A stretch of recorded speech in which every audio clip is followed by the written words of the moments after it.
La disciplina es el camino a la felicidad. Self-discipline is the road to happiness and my professional journey.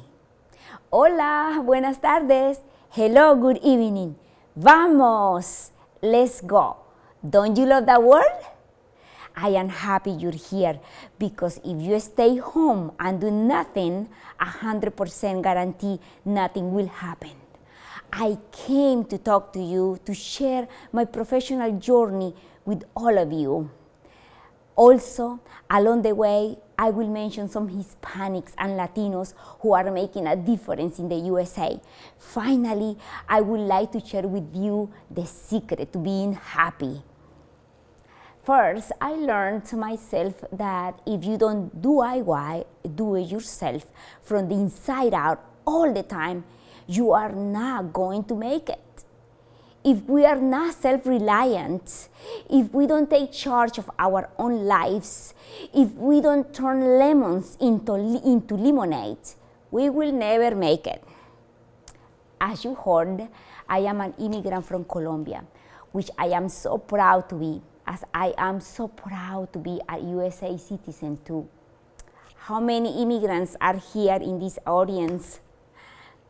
Do you know that according to the last census, just over half of the total USA population growth was the result of the increase in the USA Hispanic population?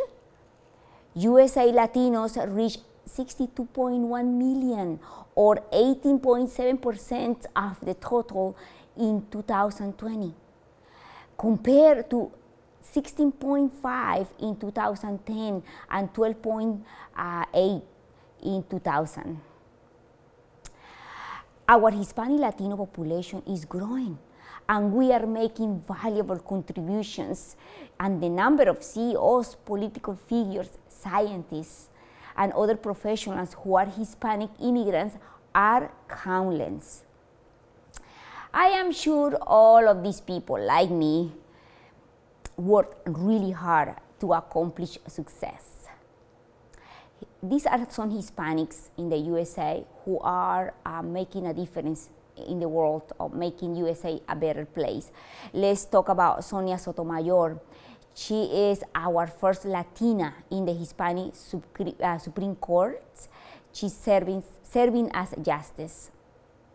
Cesar Chavez is the most famous Latino American civil rights activist of all times. And let's look at Lisa Fernandez, a famous softball player. Oscar de la Renta, my favorite. He designed clothes, and he has designed clothes for our first ladies, including our lovely Jill Biden. And you know, you can buy one of his outfits for $5 million. Julian Castro. We haven't had a Latino president, but Julian Castro, he's Mexican. He ran for the elections in 2019. And now he's a USA Secretary of Housing and Urban Development. He's a former Secretary of Urban Development under the Obama administration. Let's talk about Ellen Ochoa. Dr. Ellen Ochoa is our first Hispanic woman who ever went to space. And let's don't forget Dr. Franklin Chang Diaz, another one who went to space, and he works for NASA. Let me share with you my professional journey.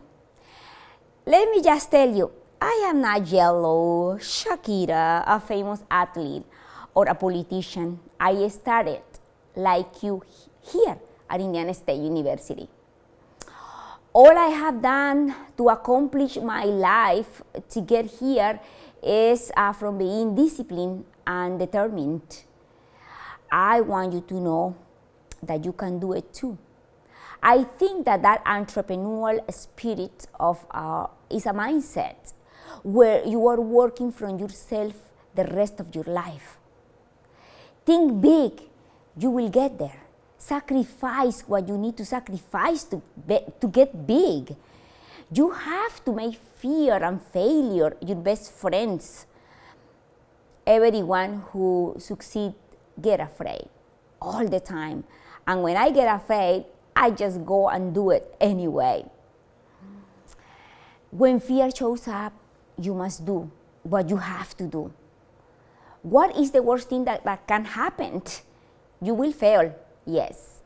And around the corner from many failures is your greatest success. People that stay with it achieve great success. For that self-made, self-disciplined behavior started in elementary school. My parents made shoes for a living in Colombia. I have to walk 1 hour to school and 1 hour back under the tropical sun in Colombia. My parents could not afford transportation.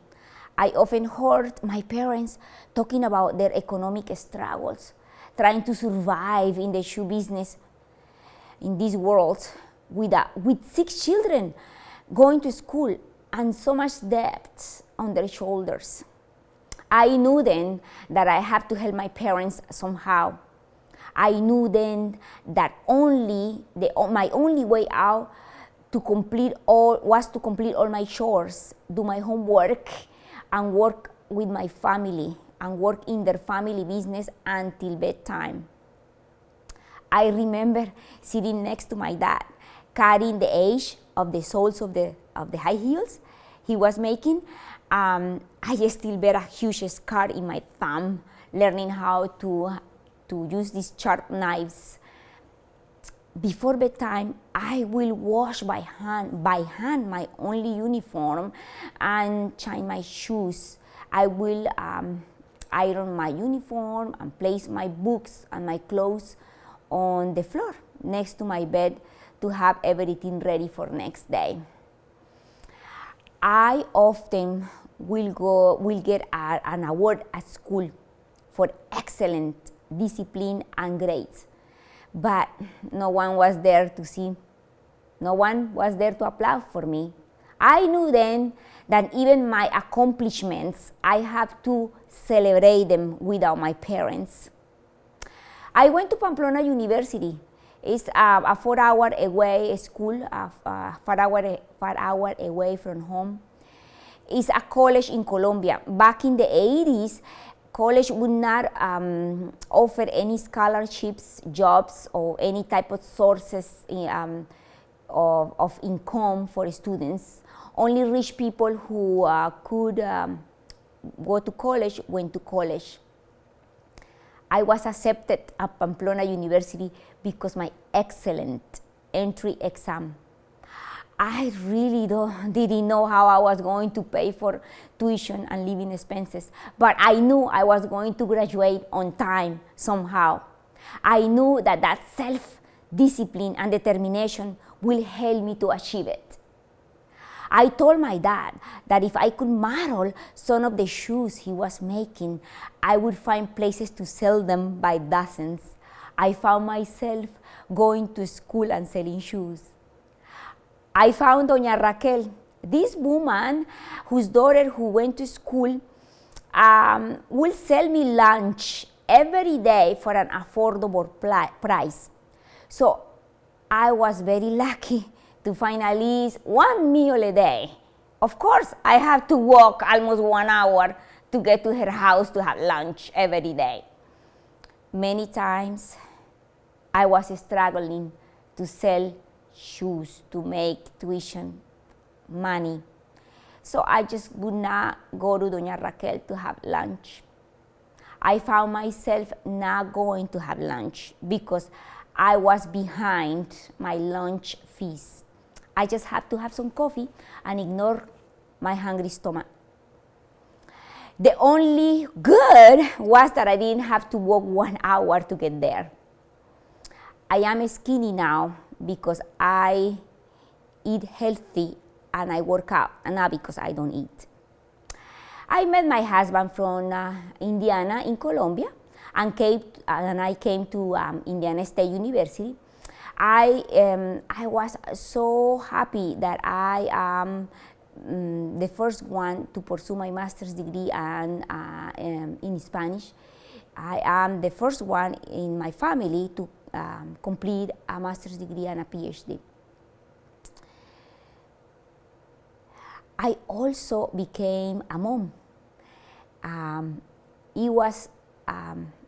I thought that if I could go to school in Colombia without having lunch, I can pursue a PhD at Indiana State University too, no problem. My English is not very good, but I knew I could do it. I can go anywhere I want. I am not rich, but I can go to different places. I've been around the world. I have traveled to countries in Central America, South America, Asia, you name it, all because of my self-discipline and determination. And here I am on this stage. So how to understand self-discipline and what is the secret to be happy? So what is self-discipline? Motivation? Distraction? No. Our big goal is to change our behavior to align with our goals. The key is the cultivation of that self-discipline by building new habits, customization of our environment, with removing temptation and drinking lots of water. I have an author here who explained what self-discipline is. He says that self-discipline is about leaning into resistance, taking that action in spite of how you feel, living a life by design, not by default. But most importantly, is acting in accordance with your thoughts, not with your feelings. If we want to increase our happiness and success in life and work, we need self-discipline. You never need to feel motivated when you know what must be done. That is self-discipline, and this is Samuel Davis, the one who says this. In other words, motivation is your desire to do something, but self-discipline is your ability to do it regardless of how you feel. Winners don't need motivation. Winners need discipline. Discipline is about getting it done because it needs to get done, not because I feel like it, not because I am motivated to do it. So the secret. So what's the secret? Just do it. According to James Clear, in Atomic Habits, there are some strategies you can practice to develop this self-discipline. One that he recommends is change your mind to change your habits. What is the behavior you want to happen in your life? Do you want, for example, to improve your health? Can you behave like an athlete? Can you improve your diet? Yes, you can, but do it. Start today. Go to the gym once a week for 30 minutes, then 2 times a week for 40 minutes. Then you will find yourself missing it if you don't go. Take the stairs, for example, instead of the elevator. Do your homework. Drink a lot of water. So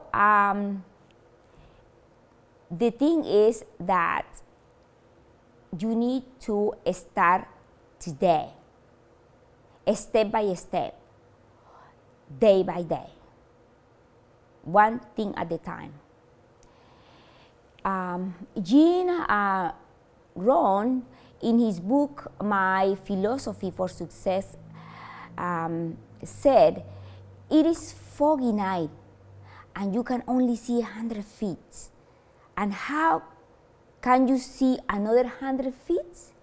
Walk more, then you can see more, and then walk more, then you can see more until you get there. Create reminders. Write yourself a note. Remove temptations from your sight and life. It is, if you buy groceries, for example, don't buy that thing that you like, but you know that is bad for you. If you waste too much time playing video games, don't buy one more. Embrace discomfort. Embrace that resistance that you feel. Just think, when you go to the gym and you try to finish that last rep, you know that that's the one that it will help you to get there. Self-discipline is a skill that you are building. As you go through the day, find ways to embrace discomfort. For example, read one more book, drink another bottle of water, eat an apple instead of the French fries, listen to songs in different language. Last but very least, very important, this one is very important, make sure that target your necessities of life first. Schedule your day in the way that you sleep enough hours and then you eat healthy and exercise your body and your brain. As you are building these habits, your self-discipline is improving in the process. Well, this part I would like to do something special. I would like to welcome all the Hispanics, Latino, Latinas, Latinx students to Indiana State University. My role at Indiana State University is to bring together our Indiana State University Hispanic community to create a home, a foundation for our dear incoming Hispanics, Latinos, and Latinx. So please contact me and tell me how we can make Indiana State University feel more like home for our Hispanic community. And please invite your Hispanic friends and family members to become students and increase the Hispanic community at Indiana State University. Muchas gracias.